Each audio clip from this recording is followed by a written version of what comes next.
Hey sisters, welcome back to my channel. You know I'm always coming to you with those relatable topics. So if you are new to my channel, please go hit that subscribe button. Tell a friend to tell a friend, okay? And let's get right into the video.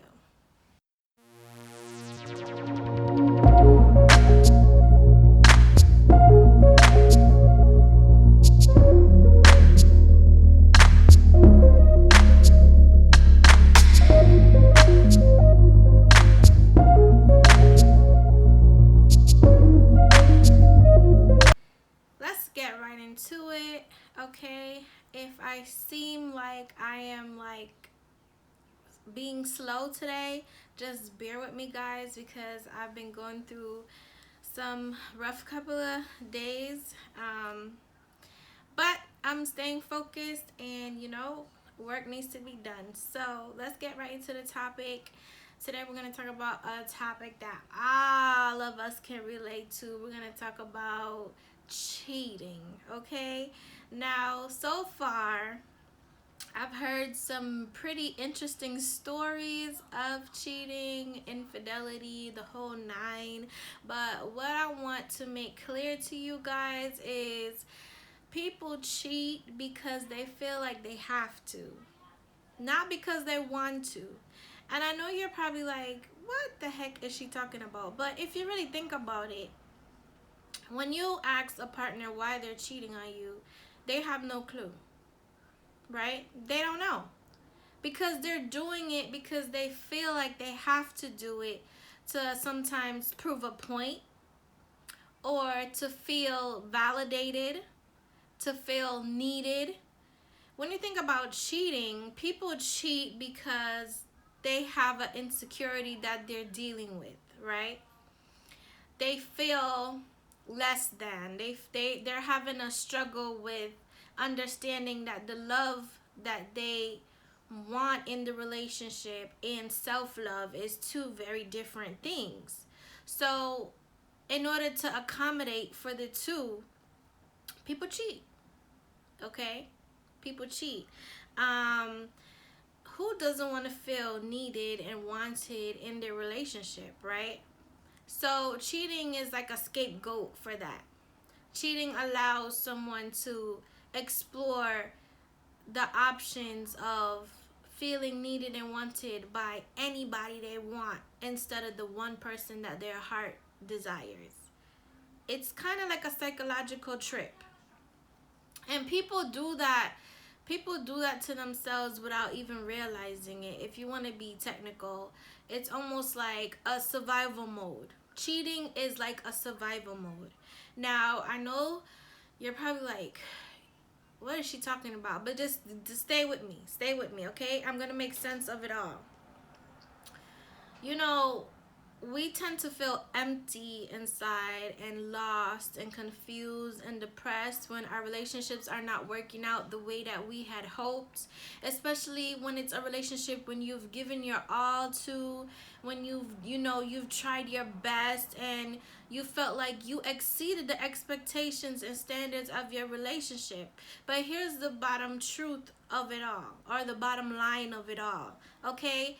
Everybody loves differently. Everybody receives and gives love differently, and it's because of past experiences. And those past experiences are what plays into the present insecurity that your partner is dealing with now in your present relationship, okay? So it's kind of like they say, like, don't bring your old baggage to your new relationship, or you know Jamaicans would say, don't use somebody else fat fry me. But it's just like, you can't help it. An individual can't help it, because you live and you learn. You know what you know. You experience what you've been through, and you have to take it with you in life, because that's how you're going to continue to grow as an individual, right? So if you've been cheated on, if you've been betrayed in your past, yes, you learn from it, but you also accommodate that hurt and pain with your future relationships, because you don't want to go through it again. And because you don't want to go through it again, it allows you to um be, how would I say, it allows you to be inadmissible to your present situation where maybe you're holding back, maybe you have a guard up, maybe you're scared to give your all again, maybe you're scared to get hurt and betrayed again. So you just put yourself in defense mode and you're like, okay, to hell with it. Okay, you really want stability, you really want a fairy tale relationship, but at the same time you don't really want to get hurt again or get played again. So that puts you in the mode to just cheat, lie, act a fool, put on a front like you don't care when you really do care. And it sucks because then it's like sometimes we do move on and we do meet the one. We do meet the love of our lives, our soulmate, but because we put on this cheating um cascade, it's like we mess it all up. We mess it all up and we lose grip of what could have been the happiest relationship of our lives. And it's sad. It's a catch 22, but that's what insecurity can do to you, okay? What I've learned to understand is cheating is more so like a cry for help. It's a expression of, you know what, the one that I truly really want doesn't want me. I'm not good enough for that person. So I'm just gonna get and take wherever I can from whoever else. It's kind of like that. And so far what I've been hearing, it's almost like, I'm not good enough for my person, so I could care less to be, a fulfillment for somebody else, because who I wanted and who my heart beats for, I wasn't good enough for them. Hurt people hurt people. That's what it boils down to. Hurt people hurt people. And it's not necessarily that cheaters mean to be spiteful and very cruel and cold-hearted. It's just they're acting off of their insecurities. That's why it makes no sense to argue with a cheater. No sense at all. It makes no sense to argue with a cheater and, belittle them and disrespect them, because guess what? They're already hurting. There's already enough pain and agony in this person that can make up for a lifetime. So you arguing with them and, being very condescending is not gonna do anything for you but make them act out even more. And that has been proven, right? There's been many occasions where marriages fall apart, relationships fall apart, because you feel the need to argue with someone that's cheating on you, instead of really asking yourself, like, okay, what is causing them to cheat? Why are they cheating? What's missing here? Put aside the anger from the hurt and the betrayal and ask yourself, what are they looking for that I'm not giving them? Because that's what cheating boils down to, right? The thing about it is, there's no room for growth when someone adapts cheating behavior. So even though they start cheating out of this hurt and pain, they can't grow from it, because when you think about cheating and the characteristics of cheating, right? Cheating brings in nothing but chaos and confusion, right? No good could come from that. No good can come from destruction, right? So you arguing with this person constantly is just going to make matters worse. It's going to make things more chaotic. Then before you know it, both of you are trying to seek revenge on each other, which is more drama and issues on top of what you already have. My foolish advice to you all is to take a minute. Put your feelings aside if you are dealing with a partner that cheats on you, okay? And ask this person, what's going on with you? Where's your mind at? Why are you cheating? Why are you doing this to yourself? Because listen, cheating is an act of insecurity, so that therefore that means that this person's self-love is off. It's completely off, right? It's off. And they can't regain their standards and their morals if they don't grasp that self-love once again. That self-love was destroyed by whoever else destroyed them before you. Or maybe you're the person that destroyed their self-love. Sometimes that's the case. That's why they don't care to stop. Because it's like revenge. It's passive aggressive. Okay? So, without that self-love, the cheating will continue. Your duty as someone that claims to love and respect this person is to help them gain clarity of their actions, to help them understand why they're behaving in that manner, and to try to help them understand that you are worth so much more than your past. You are worth so much more than the hurt and betrayal that you're carrying inside, the burdens of it all, okay? And you can be happy again. You are worth it to somebody. It may not be the person that you want it to be, but you are worth it to somebody. And to lay yourself carelessly and go from person to person to person is only destroying you more. That's what you need to make clear to this individual that you're dealing with, okay? Most of the time in a relationship, people cheat because they feel like they have to. And I said this in the beginning. And what I mean by that is because maybe the relationship has no equal give and take. Maybe the relationship is not balanced. So one individual carries more responsibility than the other. There's no equality. So the person is just like, okay, I have all these responsibilities that I have to meet for my relationship, and they go searching elsewhere. It's survival mode. It is plain survival mode. That's what cheating is. Most of the people that I have met or spoken to, clients that I have dealt with, when you hear their story, they cheat because they felt like they had to survive. They were getting something out of that individual that allowed them to be content with their life at the moment. It's all about what they can get at the moment out of someone that can help them persevere.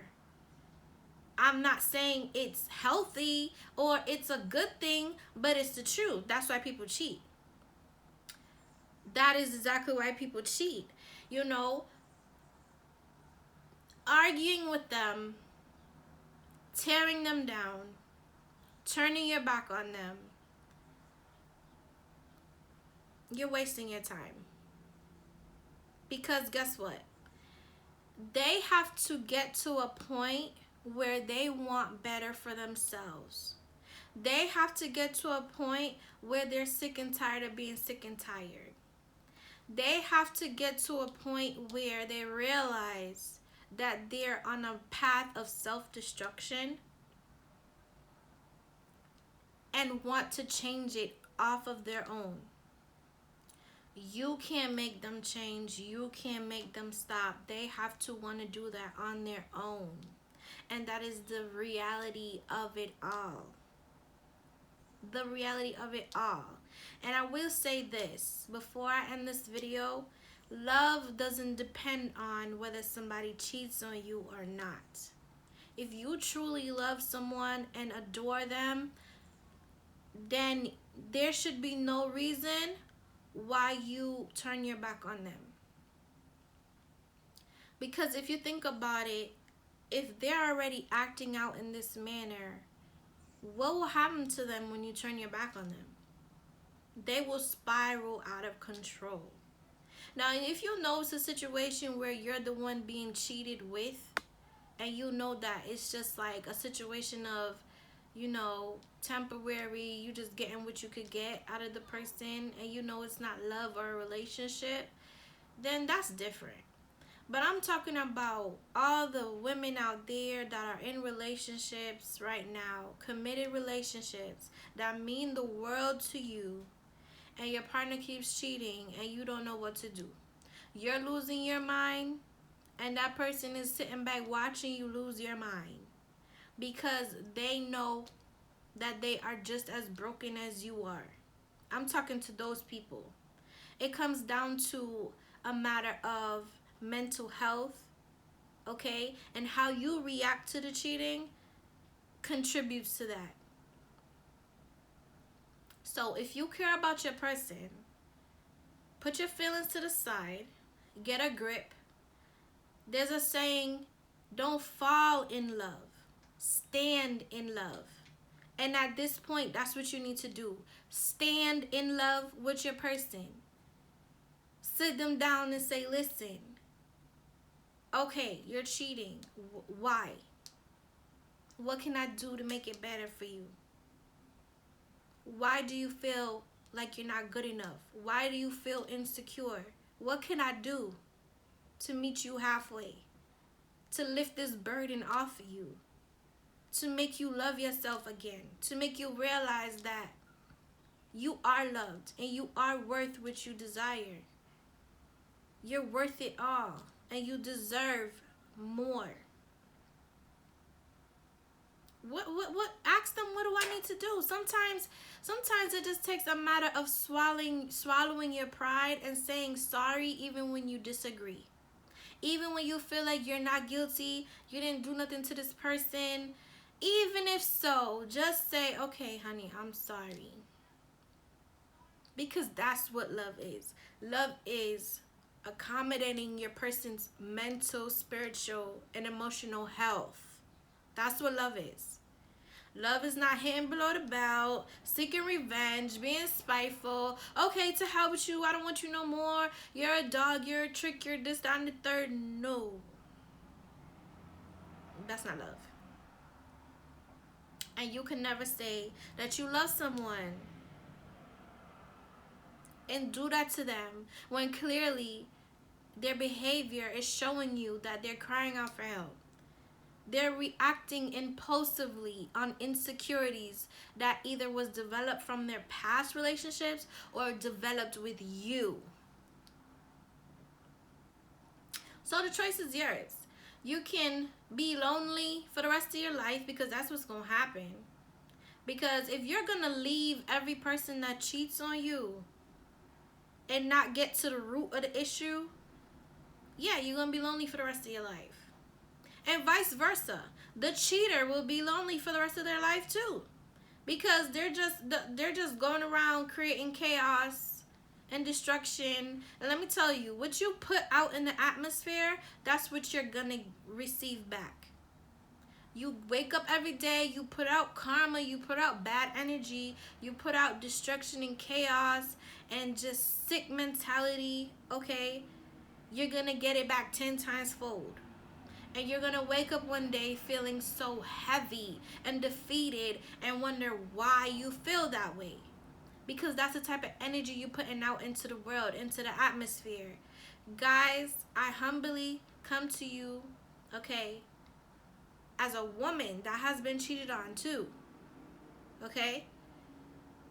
If you sincerely care about your person, realize that it's the bottom root is insecurity. That's what it is. Insecurity. And it's not being done because they want to. It's being done because they feel like they have to get through to you, to prove a point to you, and to prove a point to their self. That is why people cheat. Okay? So, I hope that this video helps someone. If you're new to my channel, my name is Coach Sweetie, okay? I am like a best friend that you never had. If you want to book a session, you can book a session. I'll help you get down to the bottom of whatever relationship issues that you're having, okay? I am by no means necessarily a medical practitioner, psychiatrist, therapist, none of that sort. I'm a coach, a relationship wellness coach. I take pride and passion in what I do because guess what? Who feels it knows it. So I've been there, done that. All my videos, all my topics, all my seminars that I do for you guys is from personal experience as well, okay? I will never lead you astray, and I do this out of the goodness of my heart, okay? So if you are new to my channel, please go ahead and subscribe. I'm not sure if I said that already. And if you're not, you know that I cover domestic violence and intimate partner violence as well. I have a Facebook group that is specifically for that topic, and I have an ebook specifically for that topic. So if you are somebody that is tired of toxic relationships, you're in a toxic relationship, or you just want to figure out, how to get out of one, then go get my ebook. It will definitely guide you and give you the confidence and encouragement that you need.